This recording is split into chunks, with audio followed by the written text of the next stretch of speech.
I need you to confront you. I need you to look in the mirror and tell you, you are not gonna do me like this no more. You're not gonna keep procrastinating. You're not gonna keep thinking like that. I need you. You're not. You're not gonna continue to sabotage me. You're not. I get frustrated with humans when somebody's late and they upset. I get frustrated with humans when somebody borrows money for you and you don't pay it back and you upset. I get upset with humans when you go out to eat and they don't bring your food out the way you want your food out and you are so upset and you let them have it, but then you disappoint you when you don't let you have it. You give you a pass. You give you a pass.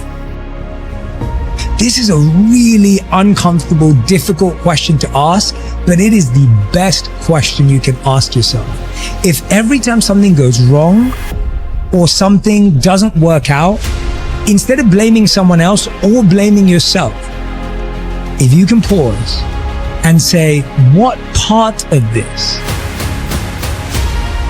Once you have a fear that you might be wrong, but you have still the audaciousness and courage to go forward, you're a lot smarter than the person who thinks they know. There's a quote that Jefferson said, "He who knows he knows not is closer to the truth than he whose mind is filled with falsehoods." And so when you know that, and then with your character and your determination, you go forward. The smartest people I know are the most humble. The more you learn, the more you realize, oh, I'm eager to take in. So that's right. And I would say that there are many people who can plan for a simple lifestyle that can be wonderful. Sometimes we acquire these needs that aren't anywhere near as big as we make them out to be.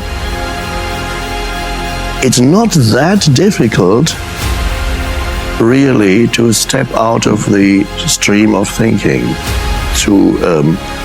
One way, of course, is meditation. The traditional approach is you have certain periods of time, once or twice a day, when you sit down, close your eyes, and instead of involuntarily being drawn into the continuous stream of thinking, with meditation, you have a technique or method.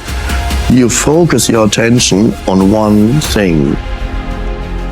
Do you have a bed to sleep in? Do you have food to eat? Do you have basic health care? Okay, if you start to think, okay, what are my needs that I really need and I'm okay? And how can I make provisions for those needs? Then once you've got that in your mind, you're free. You have no relationship. Your family's a mess. You've got no friends. You've got no plan. You've got no job. You use your time outside of work not only badly but destructively. You have a drug or alcohol habit or some other vice, pornography addiction.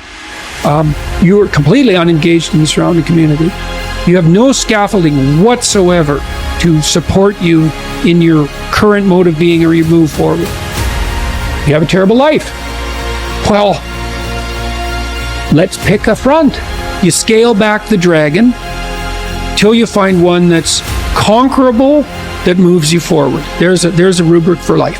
Scale back the dragons till you find one conquerable, and it'll give you a little bit of gold. But once you start the ball rolling, it can get zipping along pretty good.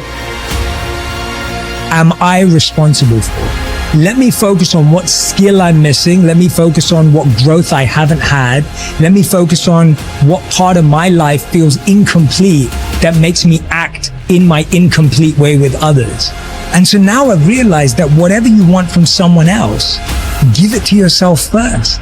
If you want compliments from someone else, give them to yourself first. If you want validation from someone else, give it to yourself first. Because no matter how many of them they give you, if you never gave it to yourself in the first place, it will never be enough.